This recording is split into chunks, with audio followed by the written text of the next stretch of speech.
I am Diane Lucas, and welcome to Book 101. Book 101 is all about the books that I read for the last 40 years, and today I have my special guest. He is the author of the book Speedfitters, no other than Mr. Scott Sweer.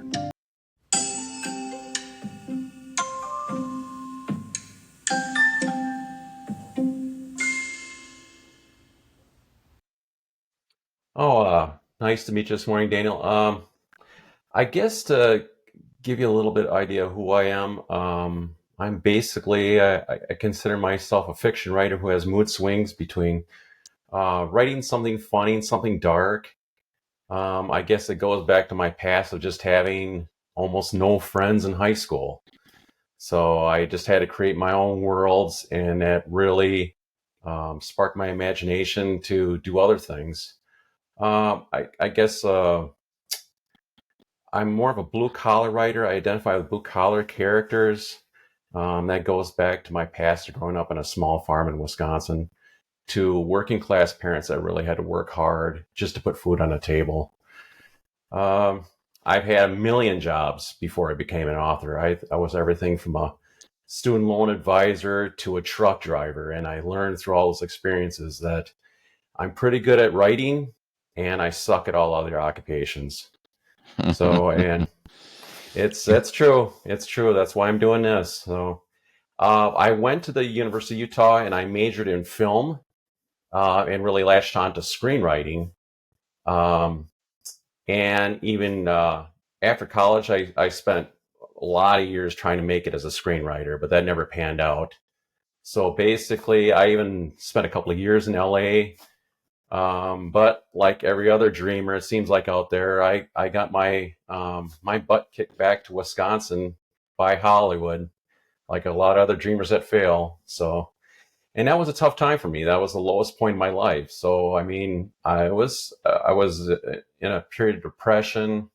I was drinking more, and I was just not happy. But I discovered a book at my local library. It's Angela's Ashes by Frank McCourt.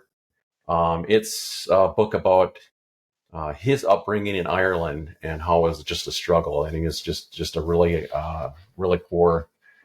Um, but after that, I discovered it was such a visual book that it really it just lit a fire into me. I felt like, you know what, I can do this. I can write a novel. So it was more of a transition from being a screenwriter to a novelist.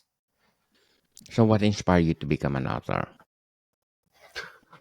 Oh, um, that that was it. But the crazy thing is I would say I made more of a transition from being a screenwriter to a novelist. So, um, I would say one of the big things for me is when I had a writing breakthrough in college.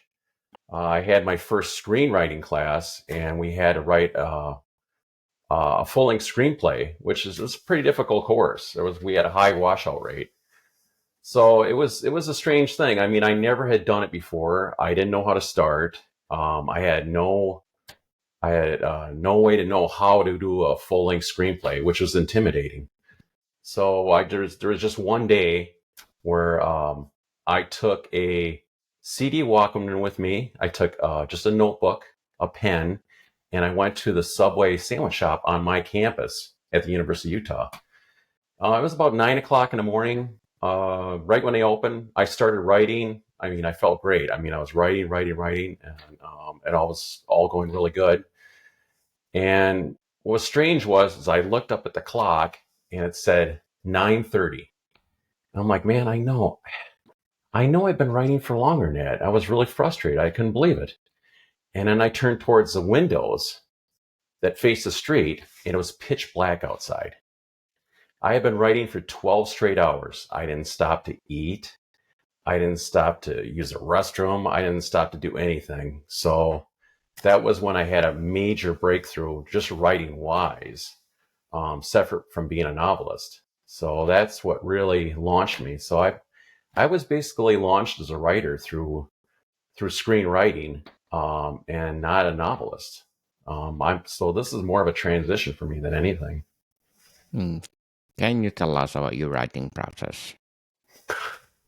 Oh, um, my writing process is more like what I do is I'll take my tablet, my iPad, and I'll take my notebook with me.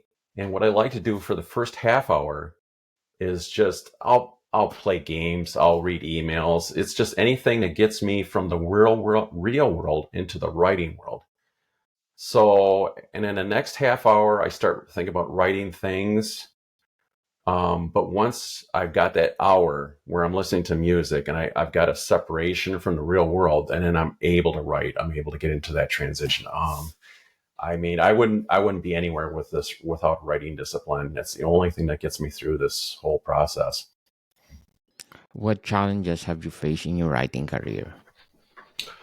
Oh man, I would say the big challenge that I faced with Speedfitters was it was my first novel. Um, so I did my first draft. It came out to be about 380 pages, and then I handed it off to my um, editor for his first reaction, and he said I lost the trail of the main characters, and then he said I lost the trail of main characters, and then it just the story went off on a tangent. It went off, so I said, well, okay. I mean, I unfortunately I agreed with him. That next day, I had to toss out half the book. I tossed out 200 pages, half the book, which is about 6 months worth of work. Congratulations for your first novel, Mr. Scott. So, how do you handle writer's block? How do I handle writer's block? Boy, and the funny thing is, I don't know if I've really ever had writer's block, and I guess that's going to sound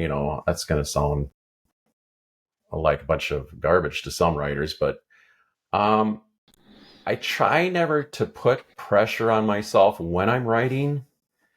I try to make it as enjoyable a process as I can, just because what I try to do is I find when I have my music and I'm doing my thing, I try to find a good spot to go write, whether or not it's a coffee house or a library. I try to make it a positive experience. And to me, that kind of it makes me want to write instead of forcing me into that process. What authors or books have influenced your writing and more? I'd say probably my two favorite writers are Stephen King and Elmore Leonard. Stephen King's my favorite book is Misery. Well, it is about a writer, so that's probably why it's my favorite book. Elmore Leonard, I really like. I probably like Get Shorty and Be Cool, the two series that got made into movies. But also, what I like about them is they have a really a clean style. It's an honest style. But they also like to sprinkle in. They'll sprinkle in humor at a lot of dark moments that really can send the readers on a roller coaster, emotional roller coaster, which is it's really amazing what they do. I try to emulate them. Also, you know, there's a book that I read which is kind of the inspiration of Speedfitters. It's called The Jungle by Upton Sinclair, and it takes place in the 1800s in Chicago, and it's about the what the workers went through in the Chicago stockyards and how brutal that life was in the 1800s. Interesting, Mr. Scott. So, what are your short term and long term goals in writing? Short-term goals. Well, I have to get the next book in this series cleaned up, which is called um, Speed Monitors. And then the third book is tentatively titled The Factory. And then actually, after these two are done, I'd like to actually write more of a pure comedy because I mean these books are dark at a lot of moments, and I just want to like get away from that and like get my mind back in my head from doing these really dark novels. But these are dark novels, but also they do have a lot of dark humor, so that's probably why it fits my personality also. Very well said, Mr. Scott. But before we go on, I want to shout out my ranking tops in the last 30 days because in Bolivia, I got number 2 on the Apple chart, Nigeria number 12, Pakistan at 18, Bahrain at 20, Bhutan at 50, Japan at 61, Jamaica 76, Egypt at 88, Cameroon at 97, Thailand, United Arab Emirates, Czech Republic, and a lot more. Thank you so much for supporting this podcast because this podcast is created to empower writers all over the world, like Mr. Scott Sweer. So, Mr. Scott, how did you approach the research for your book, your latest book? Yeah, the funny thing is the book takes place in Chicago in the year 2048. I don't live that far from Chicago, and I've been there many times, but I still had to do research based on getting the locations accurate. And I'm really not a fan of doing research. I'd rather make things up. I enjoy making things up. But I did do that, and that was the hardest part of the book for me. But probably the most enjoyable part was imagining things from now and then in 25 years in the future, and then tying as many things from now into 25 years from now to give the book a lot of to give it a lot of reality. I used a lot of elements now that I think will be interesting in the future. There's definitely AI elements that people are going to see. I mean, and that was probably the funniest part, though, was imagining what things are like 25 years from now, and just actually making things up. Can you share memorable moments from your writing career? Boy, I guess when I had to break through, that was a memorable moment. That was almost kind of a shocking moment because I don't know if I had really had that ability. And when it happened, I just it was kind of a shock to me that I could actually do it. Um, I guess a lot of the moments have been almost like a transition from screenwriting. I was writing screenplays for a long time, and I thought that was my way in to actually being successful. Never panned out, but writing this novel has really actually made me more of a comprehensive writer, more of a serious. I feel like a serious writer too, but also a writer that's more capable. What advice do you have for aspiring writers out there? I guess I would say if somebody has an idea for a book or novel, just don't listen to all the other voices out there. Just if you have something you really want to do and really want to write, you should just do it. I've run into a lot of people along the way, even in screenwriting, that say, I have an idea, I feel like I want to write this, but they never follow through. And I mean, you really only have one chance to do these things. I mean, we can't go back. We only have a certain amount of time to live on this planet, man. It keeps revolving around, so you really should try to do it if you have the chance. Yes, people and stop procrastinating and Yeah, go, go, that's a go, big one. go. Yes, go for it. If you have the passion of writing, go for it. Who knows you are one of the best in the making, like Mr. Scott Swear. So, Mr. Scott, how do you balance writing with the other aspects of your life? Well, I don't know if there's every other balance in my life. I think I've pushed everything in. I've pushed all my chips in at the table for writing, and I've always done this. I guess the way I've looked at it, if I don't push the chips all in, it somehow won't happen. So it's been more of a it's. it's risky. It's been more of a gamble. But I feel like I'm close now. I mean, I feel like I'm closer now than I ever was to being successful with this.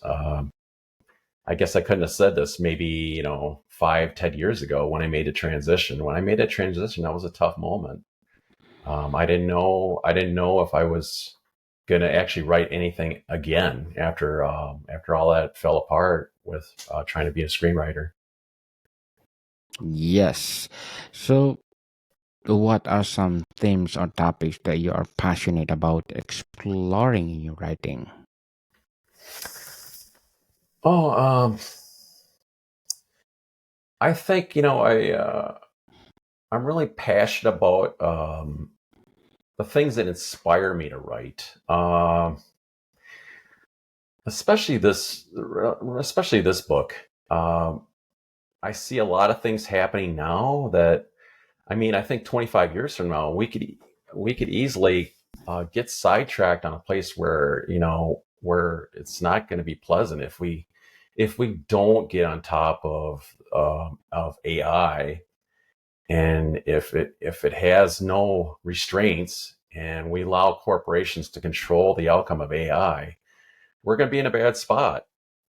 Um, and I think people have to think about it that AI is not going to be just like a bad Terminator movie. We're all going to be killed by some robot. That's not going to happen. But what's going to happen is there's going to be a whole lot of people that are going to be displaced. And what happens to those people that are now out of work, don't have the skills? You could have that future.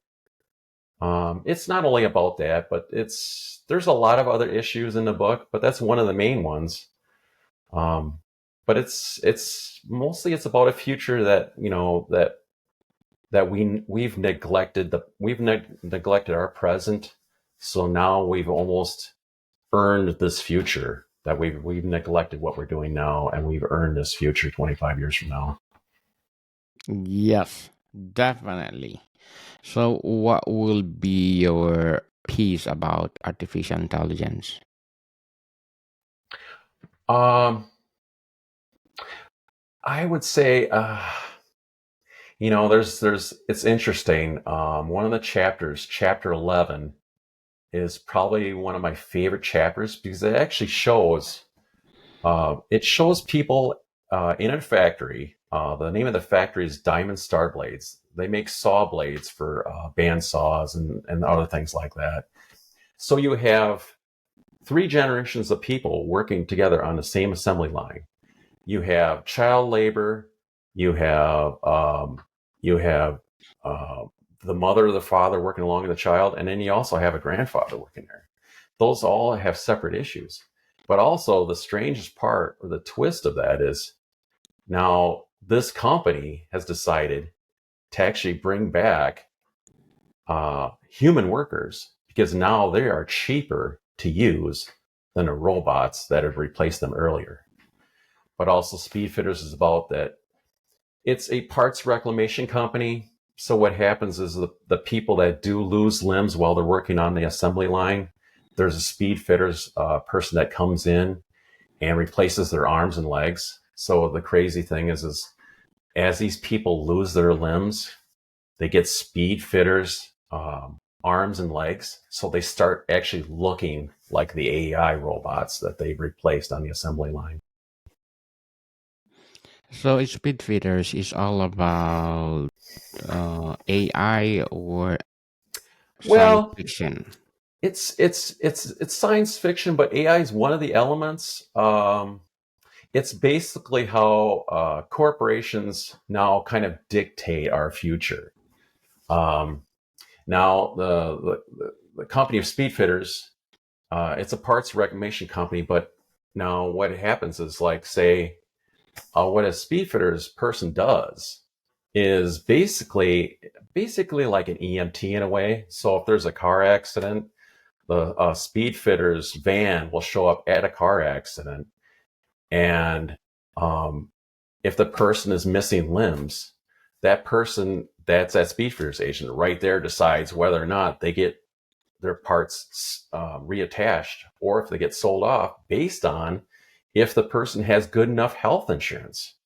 Now, if that person doesn't have good enough health insurance and they can't pay the $10,000 deductible to reattach their limbs, they get sold off. So it's basically about how insurance companies and other manufacturers, gun manufacturers, all those people that have interests in making money off this new dystopic world. That's what it's basically about. It's people. It's the corporations that have more control of the world and are deciding our futures. Interesting, Mr. Scott. But before we go on, I'm inviting you to listen to my other podcast, Food 101, our fourth season with Chef Alessandro, one of the best executive chefs in one of the five-star restaurant in downtown Toronto. So please do listen to our latest episode.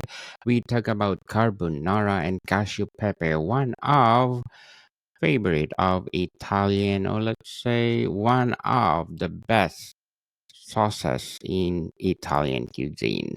So, Mr. Scott, Speedfitters, what is the best highlight?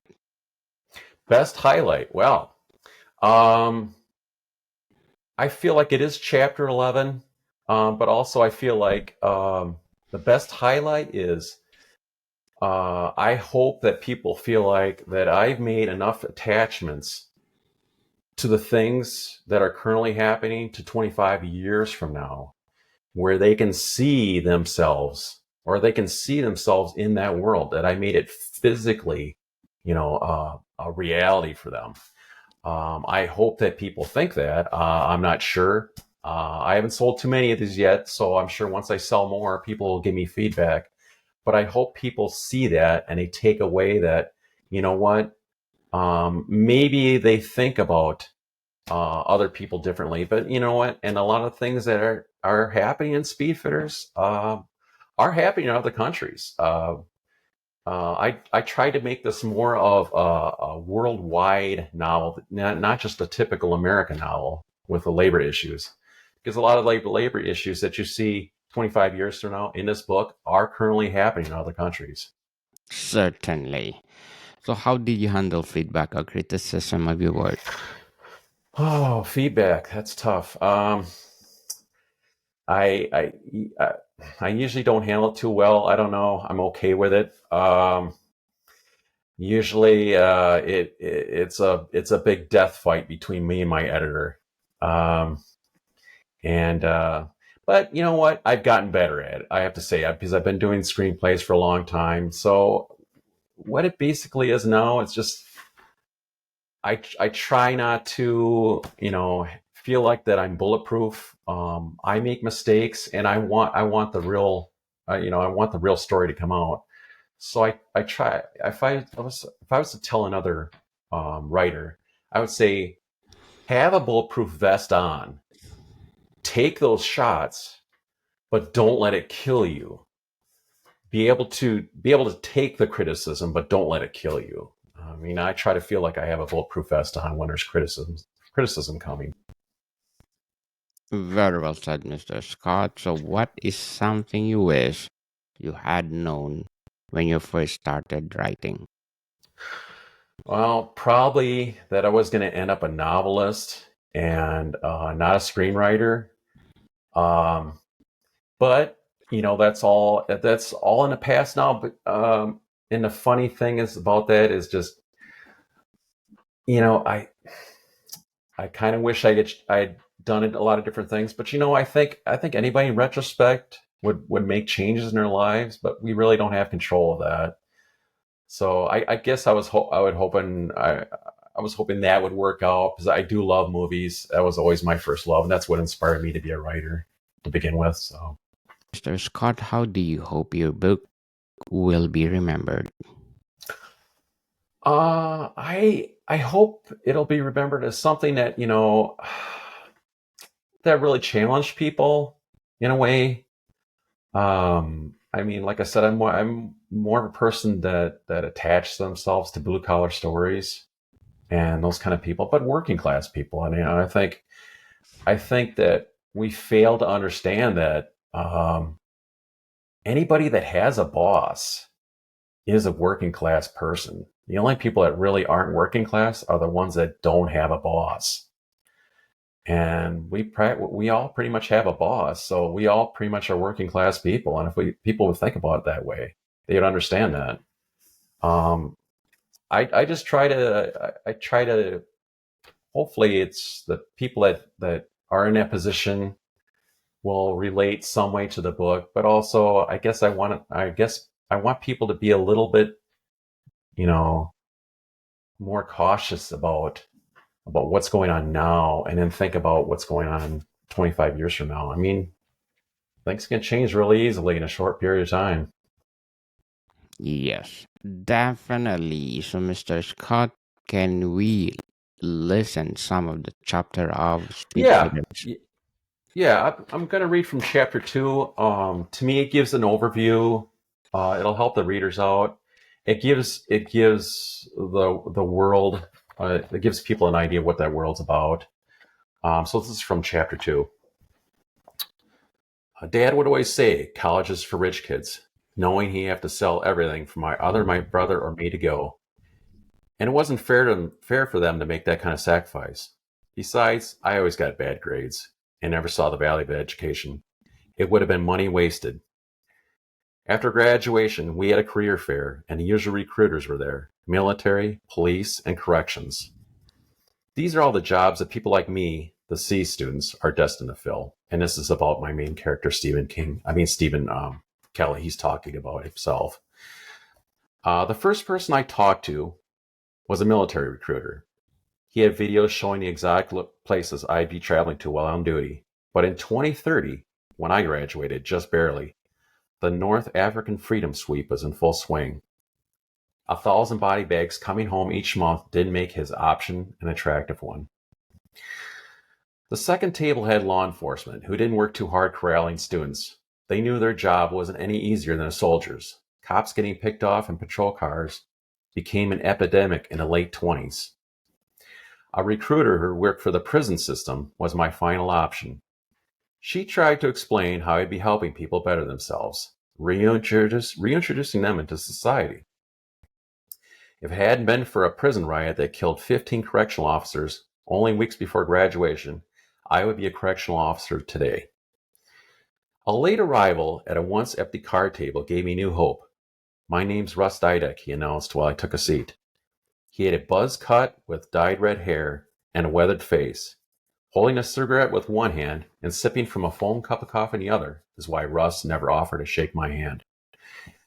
Russ was a recruiter for reclamation officers and explained the details of this newly created occupation. I would be the first to arrive on an accident scene, administer first aid, and collect separated limbs, rushing them to the nearest hospital. Insisting that I call him Rusty, he went on forever about his 20-something years as a medic, mostly about Afghanistan, patching people together after they've been blown apart. Finally, he told me, "Don't believe the BS from those other idiots," pointing at the other tables, grinning.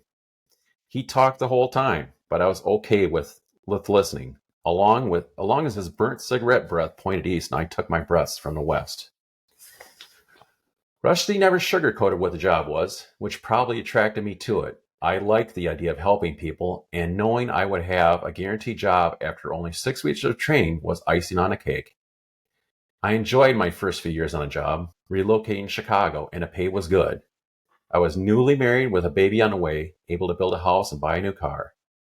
But everything changed. My company, Speedfitters, decided to link people's limbs with their ability to pay. If you don't have the proper insurance to stitch your parts back on, they get sold off. Half the time, people can afford to have their parts reattached, and the other half become halved. How many people can afford to pay $10,000 deductible before insurance kicks in? This changed everyone's perception of my job forever.